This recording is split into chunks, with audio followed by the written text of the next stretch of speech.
It's Sunday morning. Previous day night 3 டேஸ்க்கு தேவையான மாவு பேட்டர் ரெடி பண்ணி வச்சுட்டேன். பிகாஸ் இந்த மாதிரி ஃபெஸ்டிவல் டேஸ், ஃபங்க்ஷன் டைமில் மாவு பேட்டர் இருந்தது அப்படின்னா கொஞ்சம் ஈஸியாக இருக்கும் ஒர்க்லாம்.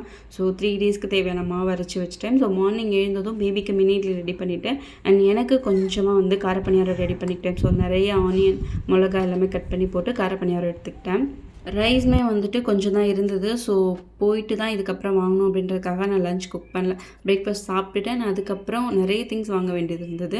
ஸோ அது கூடவே ரைஸும் சேர்த்து வாங்கிட்டு வந்துடலாம் அப்படின்றதுக்காக எல்லாமே வாங்கிட்டு வந்துட்டு நான் அதுக்கப்புறம் லஞ்ச் கையோடு குக் பண்ண ஸ்டார்ட் பண்ணிட்டேன். என்னதான் நம்ம க்ளீன் பண்ணி வச்சாலும் அகெயின் திங்ஸ் ஏதாவது வாங்கிட்டு ஸ்டோர் பண்ணும்போது வீடு மெஸ்ஸி ஆகிட்டே இருக்குது. ஸோ முடிஞ்ச அளவு கிச்சனுக்குள்ளேயே வச்சு எல்லாமே மேனேஜ் பண்ண ட்ரை பண்ணேன். பிகாஸ் கம்ப்ளீட்டாக வீடு அகெயின் நம்ம க்ளீன் பண்ணிகிட்டே இருக்க முடியாது அப்படின்றதுக்காக.